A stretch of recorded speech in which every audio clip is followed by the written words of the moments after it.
Salut les gros bidous, c'est une vidéo que je vais vous faire depuis super longtemps dans ma série de tarot féministe et queer. C'est celle du Numinous Tarot. Et puis comme je l'utilise pas tant que ça, je me suis jamais vraiment mise alors que je l'aime quand même vraiment bien et je trouve que c'est un incontournable dans ma collection de tarot entre guillemets inclusif, et je vous renvoie à ma vidéo, une de mes vidéos précédentes pour les guillemets, pour justifier cet usage des guillemets, disons. Alors, je suis plutôt contente de vous prendre comme ça, en face, gros plan sur le jeu et pas sur moi, parce que c'est le cœur de mon syndrome prémenstruel et que je ne peux pas m'arrêter de pleurer. Et il faut quand même que je vous montre ma tête en vitesse, avec les yeux bien gonflés, le nez bien rouge, parce que voilà, je suis encore en train de chialer. C'est quand même vraiment déprimant cette partie du mois. J'ai pris du café à pas d'heure là en mode je veux quand même faire mes vidéos. Bref, on y va. Hop, voilà, j'ai tourné cette caméra. Déjà, la première chose que je dois dire, c'est que j'ai une version plus ancienne qui date de 2019. Alors, c'est peut-être pas la plus ancienne des éditions de ce tarot, mais les versions plus récentes sont en cartes texturées et félin. Ça n'a rien à voir. Franchement, c'est moche ce côté brillant, c'est pas hyper brillant. Vous voyez bien là, alors qu'il y a de la lumière et tout, ça l'accroche pas des masses. Mais je préfère le linen à tout autre type de qualité pour les cartes. Donc voilà, j'ai une dorure qui s'abîme bien, normale. C'est pas la plus agréable, quoi. C'est le genre de dorure bien plaquée dégueu. Et le bouquin, quand je l'ai reçu, excusez-moi, il s'abîmait déjà. Et donc j'ai dû mettre ça, il y a ça sur quelques cartes aussi, le film qui s'en va. Donc tout ça, je ne reviens pas là-dessus, c'était juste c'est ma version et qu'il n'y a aucune raison que vous ayez cette version-là. Parfois je me dis, c'est vraiment juste trop con, parce que si j'avais une version effet linen, en fait j'utiliserais peut-être ce tarot. Mais au final, est-ce que c'est vrai? Je sais pas trop. J'ai envie de dire tout de suite ce qui me fait craquer dans ce tarot. Ok. Queer, non-binaire, avec vraiment une réflexion sur la représentativité. Mais ce qui me fait le plus craquer, c'est que la personne qui l'a fait, qui s'appelle Cedar McLeod, est une personne autiste. Et en fait, pour moi, c'est vraiment un tarot neurodivergent. Et en ça, je le trouve vraiment très spécial. Alors, je dis pas qu'il n'y a pas d'autres personnes neurodivergentes qui ont travaillé sur des tarots, mais je trouve qu'il y a un côté tellement revendiqué dans ce tarot qui me fait plaisir. Et ça me touche, en fait, ça me touche énormément. Je me vois dedans. Alors, moi, je suis pas une personne sur le spectre autistique, avec le syndrome des lèvres dans l'os, ma maladie chronique, qui est une comorbidité, entre guillemets, hein, de l'autisme. On a d'office des points communs, j'ai des traits autistiques. Et puis, bah, du coup, la neurodivergence, elle fait aussi partie de ça, avec notre collagène qui fonctionne à sa façon. Ça nous aide à avoir un cerveau merveilleusement pas très conventionnel. Et puis bon, voilà, j'ai toute une histoire hein, de santé mentale et de suivi médicamenteux avec les neuroleptiques et tout ça dont je vous ai déjà parlé. J'ai quand même eu des années difficiles au niveau de la dépression, de quelques phases maniaques, des choses pas évidentes et dont j'ai mis beaucoup de temps à me sortir, en particulier au niveau... Bref, pas rentrer dans les détails maintenant. Oh, je suis en train de découvrir des détails sur la carte d'ailleurs ici. Donc ça pour moi c'est très très important et vous allez voir ce que j'entends par là. Donc son côté neurodivergent. Comme vous savez, je vis avec une personne autiste et moi-même j'ai une hypersensibilité aussi au son, aux lumières, etc. avec mon CED. Et donc quand je vois les cloches pour les épées, je trouve ça très intéressant parce qu'on a vraiment cette idée de surstimulation. Le moment où au niveau sensoriel, on n'en peut plus, on n'arrive plus à gérer, il n'y a plus rien qui rentre, ça génère de l'angoisse. Le moment aussi où ça peut être quand nos pensées sont en boucle et tout, je pense pas qu'il faut être forcément neurodivergent pour comprendre ça, mais je pense que quand on l'est, c'est d'autant plus parlant en fait, cette représentation en cloche, parfois au point d'être extrêmement angoissant. Ça me fait penser à des moments où j'avais des forces très présentes dans la tête, j'avais l'impression que c'était sans cesse en train de grouiller comme ça et que j'avais pas mes pensées pour moi. Et quand je les représentais en dessin, ça me donnait quand même vraiment cette impression qu'il y a plein de petits personnages qui sont pas très distincts, comme ça, comme des ombres qui sont en train de s'acharner sur mon cerveau. J'ai plus ça depuis de nombreuses années, mais quand je vois ces représentations des cloches, ça me fait penser à ça. Et quand je vois ce que peut donner le fait d'être en meltdown, d'avoir trop de stimulation et de plus parvenir à les gérer, et de plus parvenir ne serait-ce qu'à penser, je trouve que dans ces bells, dans ces cloches, il y a vraiment quelque chose. Alors, autre chose, c'est que ce sont les tomes, des tomes de bouquins qui ont été choisis ici pour les pentacles. Ça, c'est super intéressant. On a un côté très nerd, très intello, très intérêt spécifique, comme ça peut se manifester d'une façon plutôt, voilà, je vais potasser tout ce que je peux sur quelque chose, mais il y a aussi, sur un sujet, une fois que ça m'intéresse, mais il y a aussi quelque chose de créatif par rapport à ça. Voilà, dans les tomes. Et puis bon, la représentation des bouquins, c'est très intéressant. Je crois qu'il n'y a pas d'ordinateur qui apparaissent ici. Et voilà, je trouve ça assez chouette, assez décalé en fait, et revendiqué décalé. Alors après, il y a une espèce d'univers un peu plus fantaisie. La personne qui fait ça fait aussi des romans graphiques et tout, qui est moins mon univers à moi personnellement. Et aussi, je me sens pas très touchée par les images. Et encore une fois, vous savez, c'est ce que je préfère. C'est pas des images digitales. Et donc, c'est très joli. J'aime qu'on sente la patte de l'artiste ici. Mais bon, des choses comme ça me parle moins. Et d'ailleurs, parfois des symboles astro et tout ça qui correspondent pas au système habituel, ce qui est en soi juste pas grave du tout. Mais du coup, je ne sens pas le système derrière. Ça peut me frustrer. Alors, je me suis rendu compte en me disant que j'allais faire cette vidéo de ce qui m'ennuyait le plus dans ce tarot. C'est la suite des bougies. Pour les bâtons, en fait, ça me va pas du tout. Il y en a quelques-unes que j'aime bien, ou, voilà, comme celle-là. Le mystique, c'est l'équivalent du roi, que je trouve chouette. Bon, j'en profite pour vous montrer l'explorer ici, exploratrice, qui est l'équivalent de cavalière. Donc, on a encore une fois quelqu'un qui est mystique ici. Mais bon, pour revenir à nos pas amis, les bâtons, je sais pas, ça fonctionne pas. Du coup, en fait, je sais pas, il y a un côté très réaliste dans pleine scène. Et puis, du coup, celle avec les bougies, bah, elles le sont pas du tout. Et c'est bizarre pour moi, vraiment juste bizarre. Vraiment juste chelou. Alors, Cider MacLeod dit aussi qu'il y est asexuel et aromantique.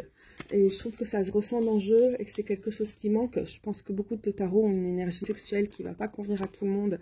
Et le côté aromantique, mais qui met l'accent sur nos familles de cœur, sur nos communautés, sur les gens qu'on s'est choisis, sur les relations, mais sous toutes les formes et pas exclusivement la relation amoureuse. Je trouve ça vraiment très très cool. Et donc, je vais reprendre le fil avec mes bougies, hein, on y croit encore. Voilà ici. Bon, vous voyez que ce qui est intéressant, c'est qu'on a quand même des belles représentations de l'âge. Donc, on est beaucoup sur des spectres, notamment au niveau des capacités, du handicap, de l'âge, du genre et tout ça. Alors, le 10 de bougie, pour le coup, j'aime beaucoup pour représenter le 10 de bâton. Ça correspond assez bien à l'image que je me fais de cette carte. Que ça aussi. Créatrice, c'est pour Reine. Mais voilà, des trucs comme ça, j'aime moins. Alors déjà, j'aime donc pas trop le dessin, c'est vraiment complètement personnel. Mais j'adhère pas à ces bougies. Je ne sais pas pourquoi j'ai chopé le soleil avec. Et voilà, le 6, ok, anniversaire, célébrer, tout. Bon, je sais pas, c'est moche. Il y a un 8 de bougies aussi quelque part que je trouve particulièrement vilain, qui me parle pas du tout. Je dis vilain comme si, alors, c'était genre horrible, affreux, donc c'est juste pas mon truc, et donc j'adhère pas du tout à cette suite des bougies. C'est tout, hein. Aïe, aïe, aïe, je me fais rire moi-même. Voilà, alors il y a un autre truc que je me suis rendu compte qui m'embêtait. Alors que sur le fait que tout est renommé pour être non-genré, alors évidemment en français c'est compliqué parce que tout est genré et que cette langue est insupportable, mais que comme vous avez vu ici, hein, avec les suites, tout est non-genré. Et c'est pareil pour les personnages qui apparaissent dans les atouts, les arcanes majeurs. Mais seulement, moi j'aime bien les côtés un peu plus scéniques comme ça, où il y a des choses autour des personnages, il y a de la matière pour analyser. Parfois, donc ici on a la tempérance par exemple, dans les atouts, ce que j'aime pas, c'est qu'on est trop près des personnages en espèce de close-up, mais que ce côté zoomé ne me donne pas assez de détails pour m'imprégner de la carte. Par exemple, typiquement, cette tempérance ne va pas me parler. Bon, alors, pour la question de Lola Pendu, c'est autre chose, parce que c'est très très riche, et qu'on a ce côté scénique qui me paraît vraiment bien pour les majeurs. Visionnaire, ça va encore, parce qu'avec les améthystes, le troisième œil en arc-en-ciel, les plumes en arc-en-ciel, on a quelque chose d'intéressant. Je trouve ça trop bien, la personne visionnaire, pour présenter Hiérophante, c'est magnifique. Mais, je sais pas, je trouve ça juste moche. En fait, ça représente vraiment assez bien le travail du 5 d'épée, là, mais, les cloches partout et tout ça, je trouve que parfois... La créatrice a été enfermée en fait dans cette symbolique des cloches ou des bougies et que sur certaines cartes, ça n'aide pas à se représenter la suite. Mais bon, bref, on a comme ça ici des tours fabuleuses. Donc voilà ce que je vous disais sur les questions de handicap. Sur Lola nourricière, on a quand même quelque chose de vraiment intéressant ici pour l'impératrice traditionnelle où on a tout le paysage derrière et tout. Ok, ça marche. J'adore ces cartes ici, dans les fioles pour les coupes. Ça me plaît énormément trop. Voilà, alors le chariot, on a des trucs autour, mais honnêtement, c'est un peu bordélique. Ça me parle pas des masses. C'est même pas une review que je suis en train de faire, je suis en train de vous dire. Alors ça me parle, ça me parle pas. Mais bon, c'est ce que j'avais envie de faire. Jugement, intéressant. La symbolique du scorpion. Mais moi, si c'est pas expliqué, c'est un peu compliqué pour moi, je pense. Voilà, avec la question du portail. Hein. Alors, vous savez déjà, ce que je l'ai déjà dit dans d'autres vidéos, je pense, que les amoureux, ici, c'est un de mes préférés, hein, pour représenter la notion du choix et aussi la notion d'amour, qui peut être présente dans cette carte, mais qui va surtout parler de choix, et des choix qu'on fait par amour de soi aussi, pour s'émanciper, pour s'autodéterminer. On a une espèce de communauté choisie. Ça peut faire écho à une relation polyamoureuse, tout comme ça peut faire écho à la famille de cœur, je trouve. Et voilà, donc sortir du couple dans les amoureuses, vous savez, ça me plaît toujours. Mais là, on a encore autre chose que ce qui est parfois rendu, qui est la notion d'amour de soi, blabla, self-love un peu maintenant répétitif. Pour cette carte, même si ça donne souvent bien. Mais là, le fait d'avoir les plantes qui sont entremêlées avec chacune des spécificités et en même temps qui se rejoignent, le spectre arc-en-ciel ici, comment tout est interconnecté, ces personnes qui sont liées les unes aux autres, pour moi, je pense que c'est ma carte des amoureuses préférée. Bon, et parfois, sur certaines, le côté un peu fantaisie, ça me convient bien.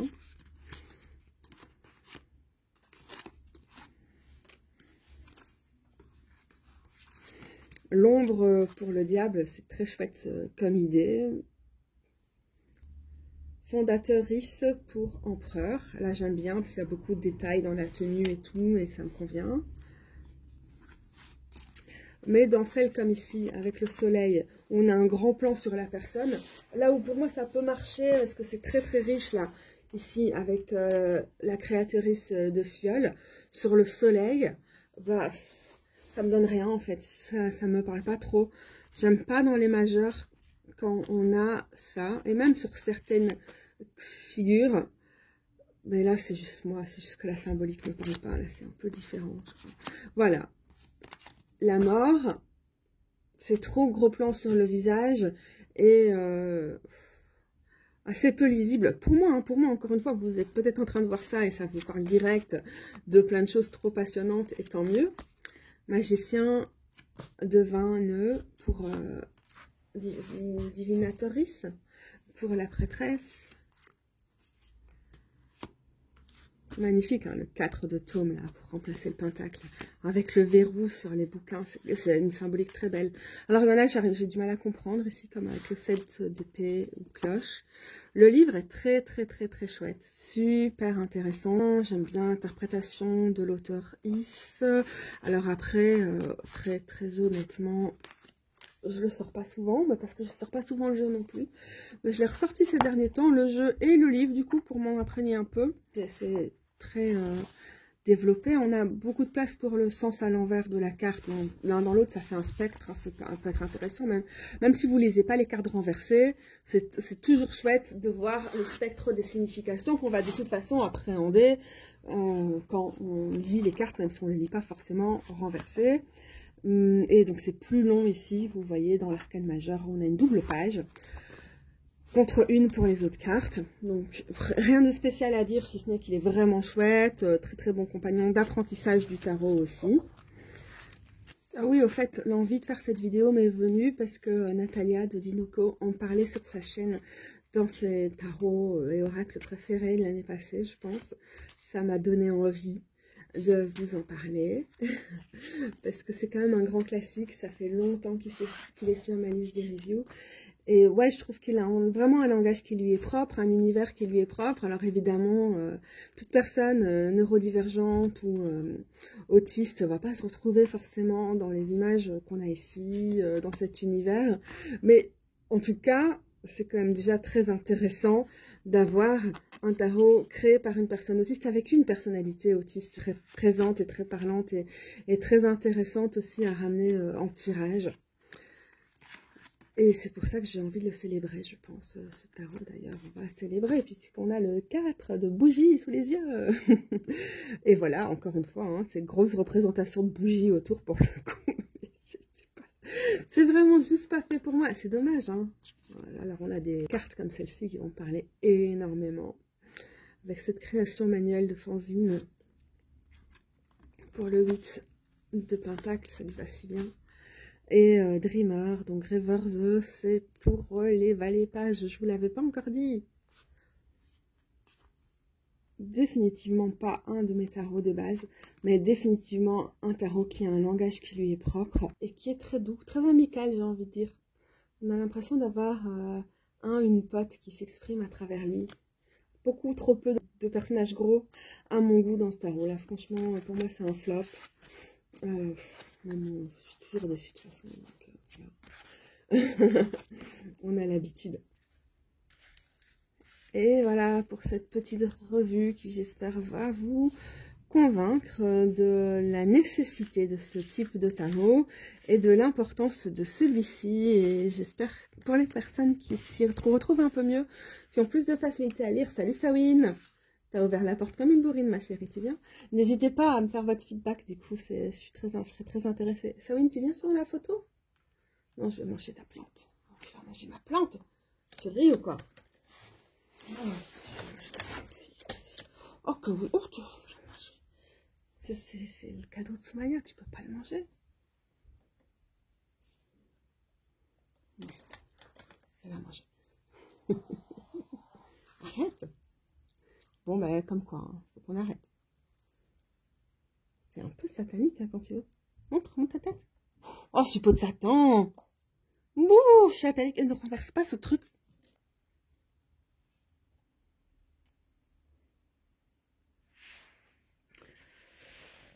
Vivement que ça passe, cette crise